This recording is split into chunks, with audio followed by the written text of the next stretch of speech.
meu pai não quis, minha mãe não quis. Eu lutei 3 anos com ele, com meu pai. Eu fui para o seminário sem a bênção deles, sem que eles me aceitassem. Você estava muito convicto. Então, e é uma coisa maluca. Você não teve dúvida? Igual eu tive. Não, eu não tive dúvida. Deixa eu te falar uma coisa. O pessoal pensa assim, você não passou por uma crise depois, quando você estava... Nunca. Eu acho que foi tão difícil conseguir, ou seja, convencer, porque foi uma coisa meio traumática. Eu fui, na noite que eu fui, aquilo na minha cabeça, na noite que eu fui, meu pai chorava como se eu estivesse indo para o pior lugar do mundo, pro inferno. Aí minha mãe foi... Onde eu errei? E eu fui para Santa Catarina, você imagina, eu estava em Minas, fui para Santa Catarina, mas olha, aí eu fui para um lugar longe, tal. A minha mãe, durante muito tempo, durante 3 anos, deixa eu te contar uma coisa, durante 3 anos eu no seminário, eu ligava para casa e tal, eu só ia em casa uma vez por ano, que era no Natal. Quando eu chegava no Natal, quando chegava assim no dezembro, eles não me perguntavam onde eu estava, não perguntavam, era como se não existisse aquele tempo lá.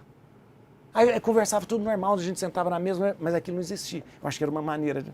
Mas depois de 3 anos, eles convenceram... Cara, mas eu nunca imaginaria... Deixa eu te apresentar a Fátima, filha da vizinha.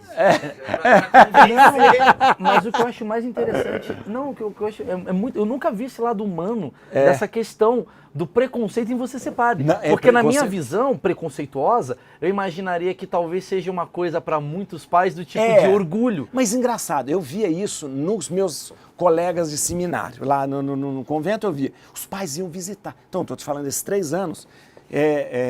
Os pais iam visitar, eles achavam lindo. Minha mãe era uma mulher que tinha uma personalidade muito forte. E eu lembro que na cidade, imagina, cidade pequena, todo mundo ficou sabendo que eu ia para o seminário e todo mundo ficou sabendo que meus pais não queriam. Eu lembro que minha mãe estava comigo num dia, num lugar, e aí chegou a dona Geni e falou assim para ela: ô Maria Helena, que beleza, o Juarez vai para o seminário. A mãe falou: você acha bonito? Manda seu filho. Falou assim para ela. Era uma coisa assim. Então, aquilo para ela não... Você acha que os padres, em geral, têm esse problema? Tipo, os pais não aceitam? Não, é o contrário. Os pais gostam... Porque imaginava no meu preconceito que os pais incentivam meu filho a ser padre, isso. A sua filha... Na verdade, eu até tinha um pouco de vergonha de falar isso quando eu estava no seminário. Eu tinha um pouco de vergonha, porque eu era meio estranho falar assim que meus pais não queriam que eu fosse padre. Tinha um pouco de vergonha mesmo. Porque tipo assim... Ou que eles tivessem alguma coisa contra no seminário, aquela coisa. Aí eles acabaram entendendo. Aí entenderam, eu rezei muito, pedi muito a Deus, mas muito mesmo para que pedi Nossa Senhora para que ela pudesse mudar o coração. Eu acredito que mudou o coração do meu pai, da minha mãe. Eu lembro quando eu fiz, aí a gente no processo de formação a gente faz os votos, chamados votos, os 3 votos, antes de ser padre e tal. Aí eles gostaram e tal. E de repente, tudo mudou. Quando eu fiquei padre, a minha mãe passou a ser o grande orgulho dela e tal, aquela coisa e tal. Meu pai nunca disse assim, meu filho, eu estou feliz, nunca disse, mas ele tinha um gesto que me falou de uma certa forma que ele apoiava. Meu pai, ele tinha mania assim, quando eu ia visitar, ele sempre queria confessar comigo. Confessar, é horrível. Atender confissão de pai é horrível. Isso que eu ia perguntar, não, preciso fazer essa pergunta que isso daqui Atender confissão. Como é que é você, como padre, atender confissão da sua mãe, do seu... Horrível. Minha mãe não confessava porque minha mãe nem a missa ia. Meu pai era Mas o seu pai já confessou pra você. Então, horrível. Eu falava: pai, confessa, tem tantos padres na cidade.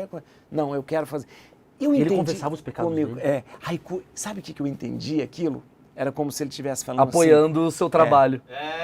Era como se se ele falasse: filho, belo desenho, mas ele você é desenhista. Mas ele não falava isso claramente. É isso mesmo, como se estivesse falando isso mesmo. Eu endosso o seu trabalho, mas eu não vou dar o braço a torcer. Mas não vou dar o braço, porque a vida toda... Ele traía só pra te endossar. Então, é verdade. Ele traía e falava: filho, vem cá, vou te falar. Tem uns pecados aí. Pra te ajudar aí na sua profissão.